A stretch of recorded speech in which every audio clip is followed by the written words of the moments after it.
Good day guys, so today's topic is the chapter 13, Women and Education, EGS, Gender and Society.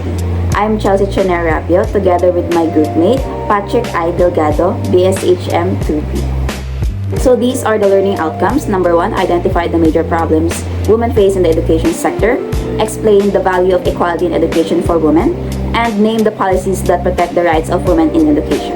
Education is a basic human right and key to social progress. While both boys and girls are encouraged to study, achieving true gender equality in education remains a challenge. Gender influences access, opportunities, and experience in schools.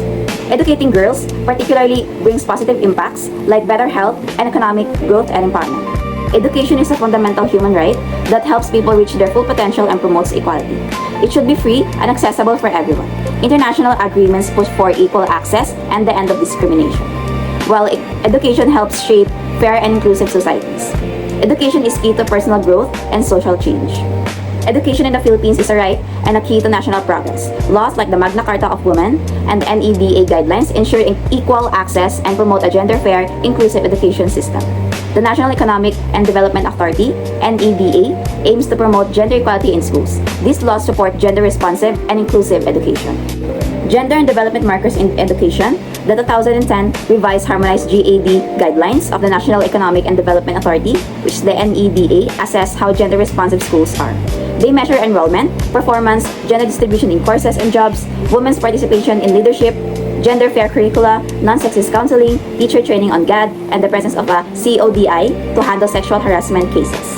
So the microaggression in education, although the Philippines has achieved gender parity in education, with girls often outperforming boys, discrimination still exists.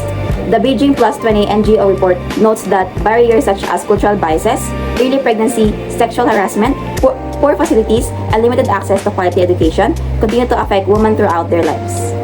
Stereotyping as a violation of human rights. Education can help eliminate harmful gender stereotypes, but it can also reinforce them by controlling how different genders are expected to behave.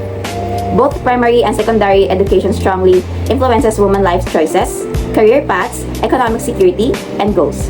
Gender equality cannot be achieved if stereotypes continue in schools. Women are underrepresented in STEM because textbooks mostly highlight male scientists. Although the Commission on Higher Education offers scholarships for women, these are limited. Research and training often focus on male perspectives, widening the gender gap. Microaggression is a subtle form of discrimination that can be intentional or unintentional. In schools, it affects students' confidence, behavior, and future goals.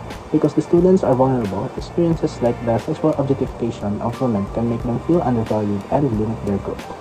To reduce the impact of microaggression on young and impressionable children, schools must adopt their fair policies, train teachers in gender sensitivity, and eliminate sexist language and stereotypes from textbook and learning materials. Some common ways sexism and gender bias appears in school include assumption of inferiority about a certain gender, assumption of traditional gender role, use of sexist language, denial of one's individual sexism, invisibility, denial of reality of sexism, subtle and discriminatory messages communicated in school, exotification of women from a certain race. It also covers LGBT-specific microaggressions such as use of heterosexist or transphobic terminology, assumptions of universal LGBT experience, endorsement of heteronormative or gender-normative culture and behavior, exorcization of LGBTs, discomfort with the approval of LGBTs, denial of reality of heterosexual or transphobia, assumption of sexual pathology of normality, including over-sexualization of LGBTs, and lastly, denial of one's individual heterosexism. In the Philippines, girls are often socialized to handle conflict indirectly, which can lead to rational aggression, subtle forms of bullying that hurt friendships or social status.